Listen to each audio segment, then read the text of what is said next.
very much. Sandy, hello from Brazil, and it's a pleasure to be here. I think we are going to have a good conversation. To start this, warm up this conversation, my first question is for 𝐂𝐿𝐻. 𝐂𝐿𝐻, what are the key trends in terms of technology and convenience you are witness in the automotive sector that are changing the industry, and how does technology are impacting consumer behavior in a region and you see around the world too? Sam, before you answer, I would just like to request Mr. Heverton to please fix your mic. I think your mic is hitting against your jacket, so we're getting a little disturbance. So could you just raise your mic so that we don't have the disturbance? And I request you to please repeat your question so that 𝐂𝐿𝐻 can answer. 𝐂𝐿𝐻, what are the key trends in terms of technology and convenience you are witness in the automotive sector that are changing the industry, and how those technology are impact consumer behavior? Sure. So good morning, everyone. I'm really happy to be with you today on this interesting session. When we talk about customer experience, and then let's divide your question into two parts: trends, let's say technology trends, and impacted behaviors. So first of all, automotive is just like other industries going through a massive waves of transformation driven by emerging technologies first, but then also impacted by COVID-19. So one by one.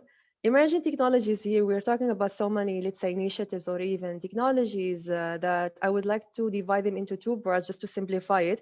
One are some technologies which are shaping the new ecosystem, mobility ecosystem, rather than the very old, let's say, automotive industry.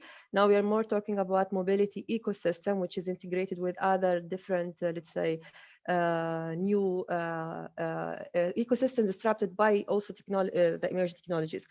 So there are these technologies that are shaping or enabling new industrial solutions, for example, the blockchain, data cloud, 3D printing, robotics, all those are enabling or let's say helping to improve the supply chain or even, let's say, enable the new industrial solutions here and shaping the new ecosystem. But then there are other technologies which are, let's say, helping, and by the way, the first one is helping to transform the business itself. Then the other type of technologies are helping to transform the customer experience, because we are talking about enabling new or the next generation of mobility services, because now it's not anymore about owning a car, it's about driving or mobility experience. So there are different, let's say, technologies, for example, the basics ones that we know since few years, the voice recognition with the virtual assistant or the personal assistants that are inside the car, with the help of artificial intelligence, machine learning, which is analyzing the data based on my driving behavior, the surrounded environment. So all these, let's say, technologies are creating what we call the new normal or new premium, or differentiating the experience when you own your fixed or next car. So these are, let's say, the basic trends that we are talking about. Then about the customer behaviors, of course, COVID came and left a huge impact on people and their behavior. And we are seeing here or today, and due to the fear of the virus, we see new paradigms, for example, the distance experience, contactless revolution, rise of the new or the low touch economy. And with all these, let's say, impacts here, we need to think again or rethink the new customer journeys, where we're talking about both buying a car or even servicing or managing the car. And there are many things here. We talk about door-to-door service, door-to-door even test drive, or even AR, XR, whatever. And I think that's maybe enough as a warm-up for the session. Yeah, it looks like that's something that I heard from Renault, that some director of Renault said, maybe in the future, you are going to decide if you want to drive the car or the car drive you, something like exactly. That, right? Yeah. So to choose between driving to be driven, yeah. Driven, right. And now for 𝐿𝐻, you are the guy from Customer Success. Once I talked with Mary Alexander, she was responsible to invent the concept of customer success in the software company CRM provider in Silicon Valley. Her female intuition brought it for the company to worry of asking the customer if they are not if they are not getting the proper return with the software. In my opinion, I think women have more intuition than men.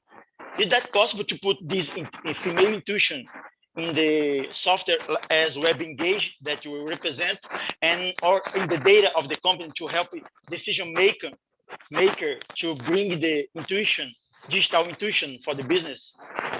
Got it. Thanks for the question, Heverton. I'm glad to be part of this great panel. I'm excited to be speaking over here. Yes, the intuition part is the buzzword, I guess. Like the CEO of Locobuzz was also mentioning about siloed systems and how can we get everything together. How do you replace a manual intuition to a digital intuition? Is to understand what the customer would want, right? You would want to serve the best to the end customer. Right now, there are so many options that everyone can check it out in a click away. For them to scale it up and to provide the best solution, you would have to give them what would be preferred by them. I think that we would call as a digital intuition, or something as my personal favorite, I would say, as personalized communication. Unless and until you would want to reach out to your larger audience at the favorite time, at their favorite point of contact, the conversion would not happen. So the need of the hour is going to be to retain the customers, because one-off buy is not going to be scaling up any organization. To have the repeated customers and increasing the lifetime value of the customer is any company's prerogative. And to do that, you would have to nudge them and remind them about who you are and tell them about the offers or any new release which you would have at the right time, at the right channel as well. And that has proven to be an effective way of communication rather than just spray blasting it and hoping that they will convert. So the bigger answer, I would say, is there are larger audience pool right now with the increase in mobile usages, as well as there are so many options over there. To have a better conversion, I would say, use the right channels and the right approach. Otherwise, your customer would not come back to you. There are so many options out over there. Thank you. Now, Matthew. For me, the marketing is always the area that is a lot of money. All professional of customer service and customer experience has to get approach work with you. In your opinion and experience, what is the main nightmare of chief marketing officer in the region? Because we have to work together now with customer service, customer experience team, whatever. Hello, everyone. Thanks for having me on this panel. Lovely to be here. Thanks for the question, Heverton. Maybe not really nightmares, but yes, marketers have a lot of challenges these days, right? And the role of marketers constantly evolving from sort of being based around principles of marketing and understanding customer behavior. A marketer's role now has changed from responsibility of the entire P&L, internal culture, technology adoption, strategic thinking, so on and so forth, which is making it more and more juggling kind of role for all marketers. There are a lot of challenges that marketers have been facing these days with respect to increasing conversions, constantly managing customer experience, deciding on product features and enhancements. But I think the two key challenges that I have been facing is increasing or delivering more revenue per dollar spent, along with figuring out the right marketing stack for both acquisition and retention. And that's a key problem because customer acquisition costs have been going through the roof these days. The next best deal is always around the corner with just a single click or a tap for the customers. We're always also on a bidding war with all the other companies to get that more share of voice or share of visibility. And that's why we have started focusing a little more on retention than in the last 6-8 months.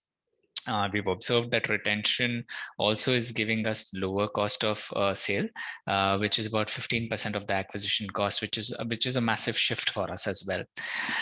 With respect to figuring out the right marketing stack, we've observed the digital transformation is something that all companies have embraced right now, but identifying the right technology is difficult for them, and optimizing that stack of marketing, which will help them reach out to the right customer at the right time, at the right place, in the right spot of the customer journey, is crucial. But I think the good thing is there is some kind of direction.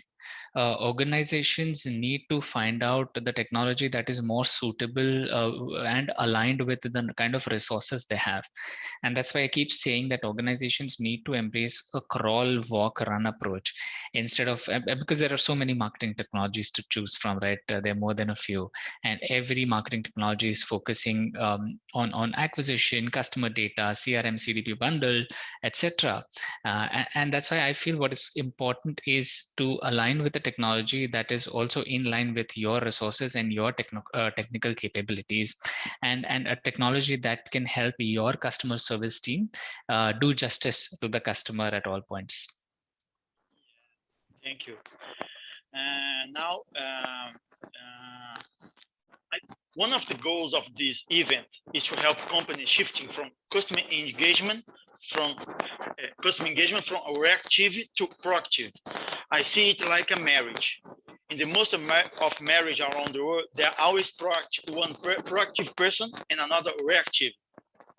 The active person always sends alerts and or indication how to improve the relationship. However, after many months or years, the active person decides not to inform anymore the reactive person, and then the love starts to finish. 𝐂𝐮, in your opinion, what is your suggestion for company to build a framework for access and activation before they get divorced and drop off from the customer? How to balance this marriage, you know? That's first of all a very nice way to describe this relationship, and it's very relevant when we talk about automotive, where we are talking about one of the most expensive tickets in your life. You know, buying a car. You don't buy a car every day. So for us, actually, it's so important. Actually, before even getting married, is actually how to build or to maintain that relationship. But before that is to understand what are the current challenges here. That both of them, brand and customers, are having kind of two very, different, different time horizons, like exactly like, men and women. So to simplify it, like normally customers, they want to be or to feel or to have their brand experience or expectation met. They want to feel special. They want to get their needs delivered, their promises delivered. They expect the brands to be empathetic, to address their pain points, exactly like 𝐂𝐮 from Venus. While brands are more logical, analytical, they want proof, they want surveys, they want answers, they want numbers, they want money.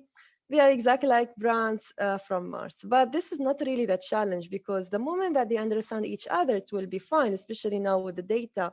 And especially when you talk about connected cars, the use of data. But what is here the issue is when we have a third party managing this relationship. And here we talk about agencies coming from Earth, looking for money, managing this relationship, and just focusing on generating more, let's say, sales or more. So this is the challenge that we see in most of the cases here.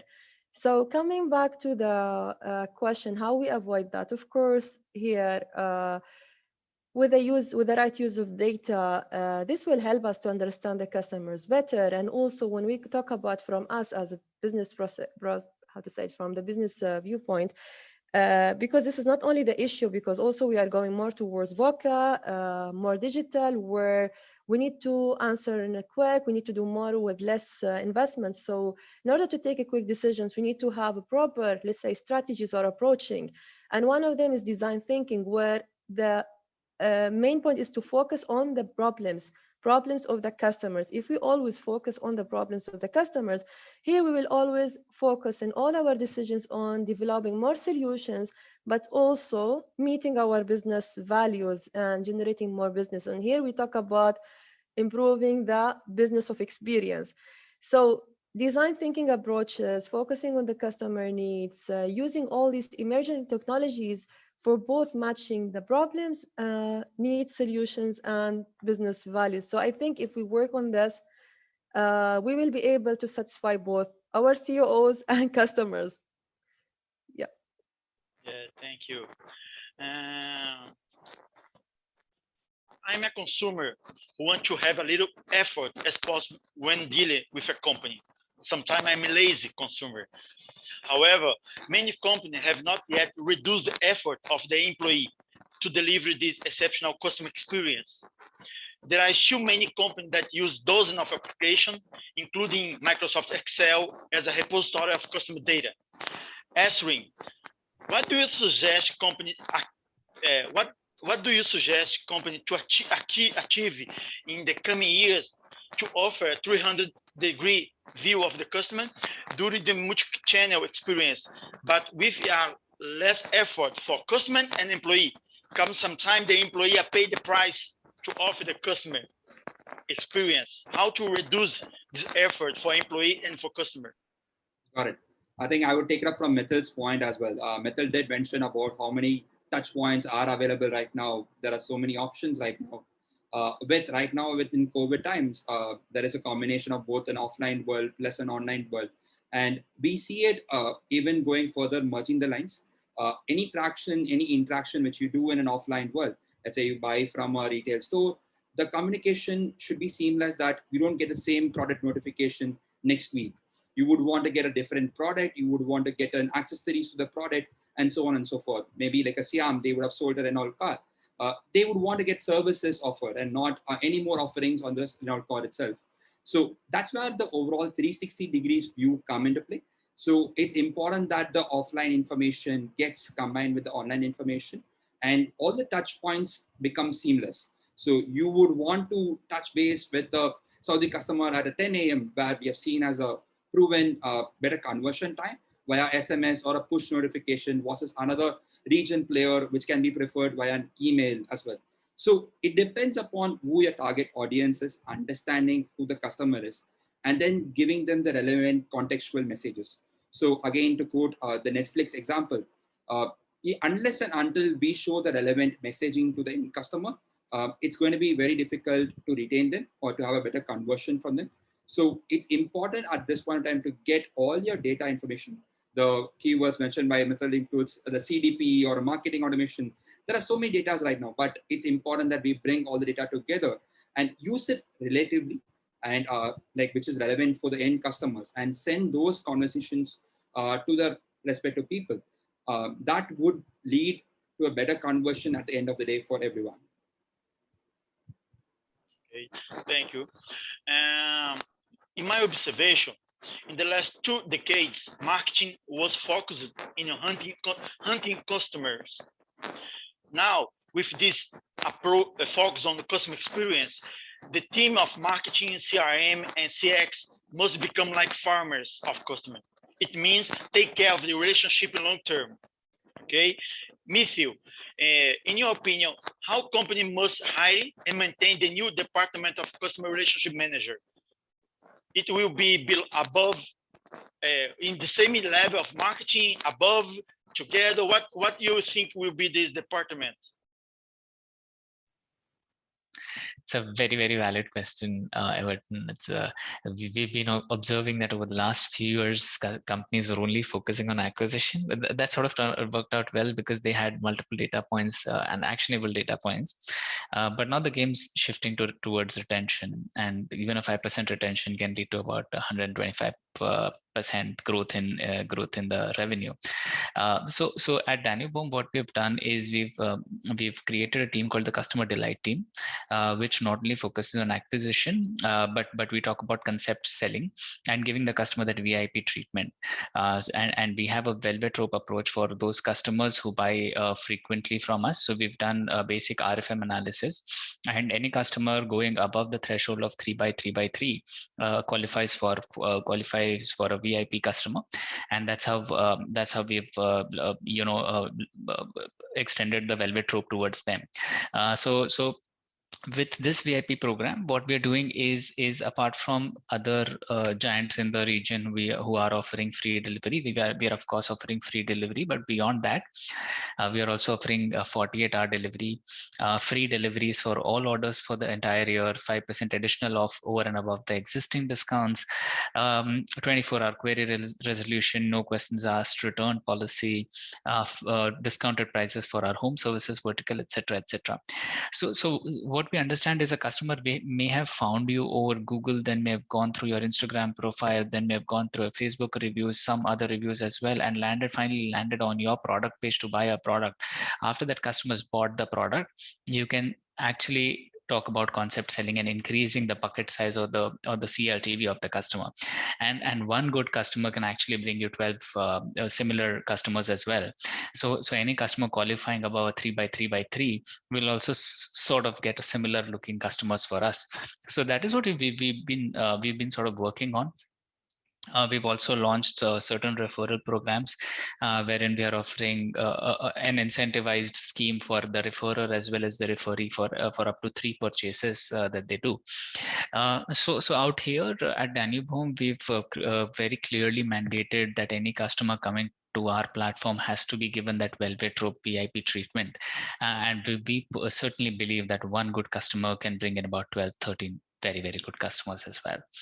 So yeah, so the team works alongside the marketing team and the product team, and we sort of have sprints every week to understand and analyze what are the features that customers are sort of picking on the most when in the VIP program.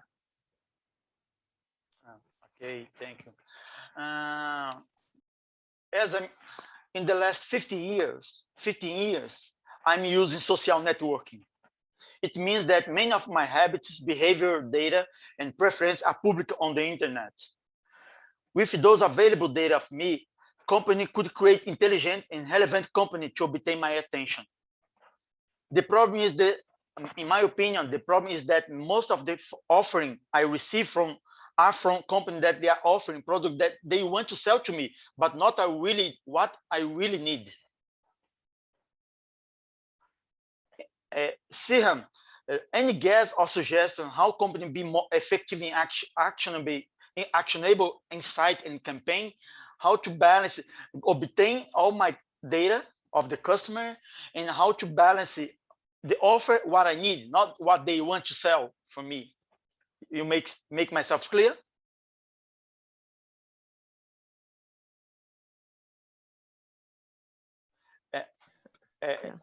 Yeah. So if I got your question is like how to avoid such situations where we both, let's say, are dancing on different tunes. So of course, having the clear, fresh, and almost real-time data is a key in any type of business because it's all about that moment. If we got that moment of the needs of the customer, and we will be able to, if we have the right data, we will be able always to reach the customer when he needs it. Because I saw many cases where brands are trying to push. But then when the customer, he is at that moment is in real need for that product, at that moment, the brand is already like out of budget and cannot push anymore. And then they lost the connection. So the point is that really use data when targeting or in all situations, all the customer journeys, where whether about pushing communications to sell projects or products or services, or even to keep the loop, or even to keep the loyalty with the customer. Data is a key, and stop like pushing communication or even investing on media where, I mean, this is khalas, it's already is out. And when we talk about mobility or in our situations, this is one of the reasons why we are trying to move forward towards connected cars, because with connected cars, we will be able to have the right data, the real data in real time from the customers based on his driving behavior. So we will know exactly when, for example, the brake pads needs to be changed, or even we will know when the service will be due, again, using a real-time mileage information. So, of course, to have more connectivity, better connections, real data or clear and fresh data is a key here to enable all of that without data, because at the end, data is the fuel for all what we talk today and is the important asset for improving the customer experience. Without ensuring that we have real data, but also data governance, that means that, okay, fresh, good data, but also can be accessed by the different stakeholders or even the different departments. And of course, secure data. Yeah, bring the next question, because one of the serious problems nowadays in the world is about fake news. However, there is a silent problem inside company that that there are the existence of many fake data or data used without digital wisdom, in my opinion. Aswin, first of all, how to bring the professional of DPO, data protect officer, to work with equality with marketing, customer experience, CRM professional, especially to follow all the rules regarding LGPD and new data protection law. If you can comment about this. Sure. There are two different problem statements over here. One is the data cleansing or validating of the data which you have, which is actionable data. There is so much of data, there's repeated data, not relevant data, missing information in the data. So that's the first part. The second part is the compliance, which comes in according to each region. So when you speak about BFSI, there is going to be a law which is coming soon in GCC where the data should not leave GCC itself, or a GDPR compliant rule. So all these are data compliance, and the fundamental aspect of it, as CM mentioned, you would have to have the relevant data to do an actionable insight. Unless and until you have the data cleansing platform, that's where important data officer comes in place. That is a data lake team in pretty much in all enterprise clients right now, who sit on all the data and ensure that the input of data stream is consistent and there isn't any duplication of data or missing data. Normally, which we see across the Middle East and Africa is the numbers are incorrect, the email IDs are bogus. So to have validation and checks before passing to the systems are something which we are doing with our clients. And that has helped significantly to streamline the data which has been acted upon as well. So unless and until you have the relevant information, let's say in a mobile number, you have the mobile number or other information, you would not be able to act upon it. So that is something which we are seeing across the board. And a data protection officer also acts upon the data storage aspect, and that's where GDPR compliance, where the data is hosted, even it's going to be on cloud services, also going to be in-house, on-prem services. All these are taken care by the data protection officer, and we see that has been absolutely critical for all the enterprise clients. And going forward, with so much of softwares and malware attacks, it's going to be absolutely critical that every hosted solution or cloud hosted solution has to have an extra layer of middleware where they don't pass the PII information and you pass only unhashed information to us. That's something which we have seen. We are doing it for our BFSI clients, and that has a value because at the end of the day, your third-party servers don't have any critical information which will identify a user, but rather it's going to be having only hashed information, and that gives a layer of support for your customers as well. Okay, thank you. In Brazil, we have many repositories of consumer complaints around all the country. In 1999, the annual average number of consumer complaints were about 100,000. However, companies start selling more in e-commerce now, and now put this number around 200,000 in the last year during COVID-19. Most of Brazilian companies improved their profit in the e-commerce during COVID, but it forced a digital transformation. But they found that the data and online customer experience were not ready to this high demand for all social classes. Mitchell, what if you could comment, what are the main problems and possible solutions for company and their data in the Middle East during COVID to offer exceptional customer experience in long term?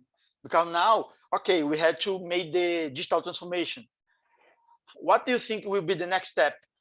and the main pain or challenge for now? Very valid question again.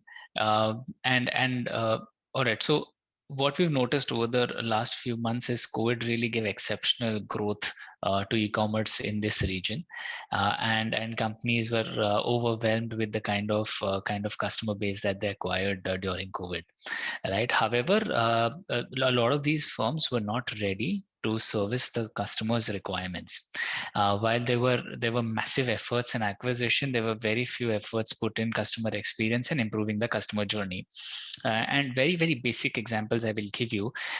E-commerce in the GCC up until a few months ago did not offer easy returns on the website. So the customer would either have to call the brand or email the brand that they would like to return a particular product, and then the brand would facilitate so on and so forth. So many brands were going through such changes where the customer experience was not great.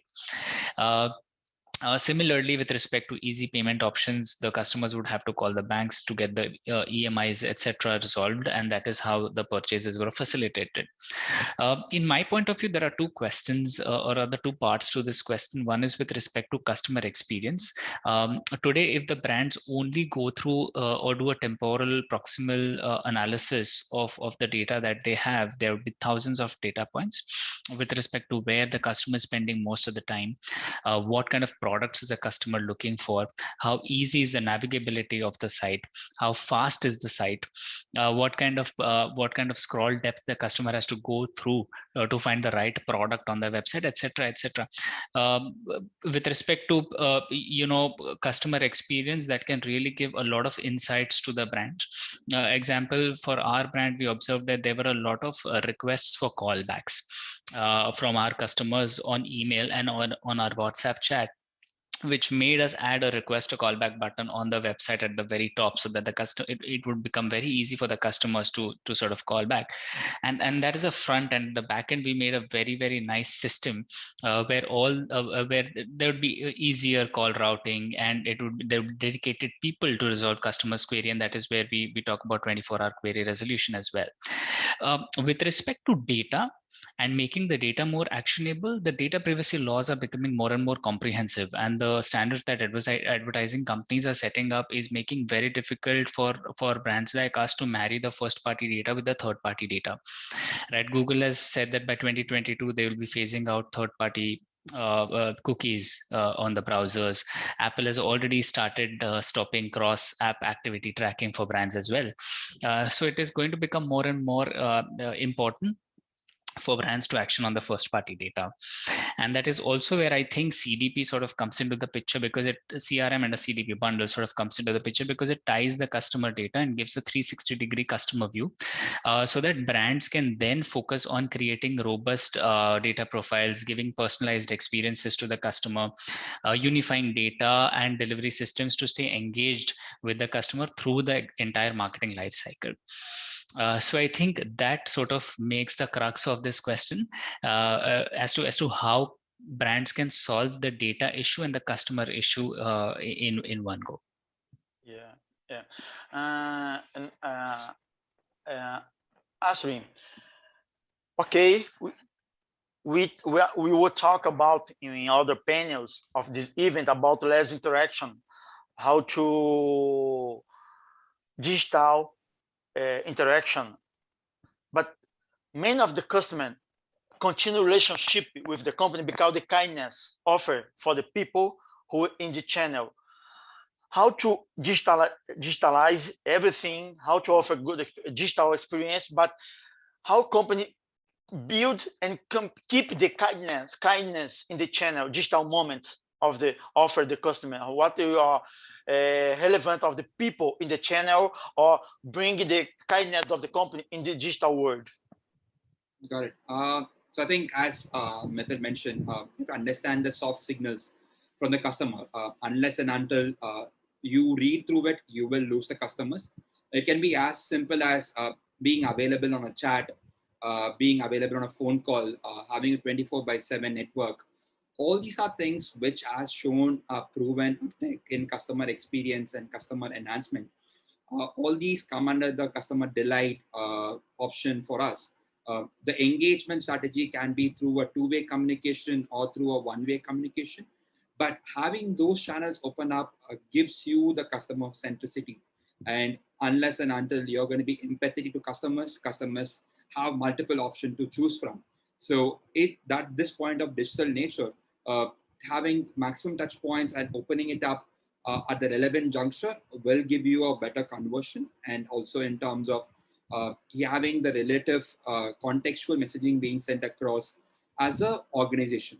So if you would want to have let's say a buyback policy, or let's say it's going to be a return policy, it's important that you do have those options enabled, because that is the need of the hour, and you are available for customers to take it forward as well. Yeah. Matthew, the last question of this panel: what was your worst customer experience as consumer? You don't need to say the name of the company, but remember, it was the problem about the data, process, of technology. If you could remember the bad experience that you had in your life.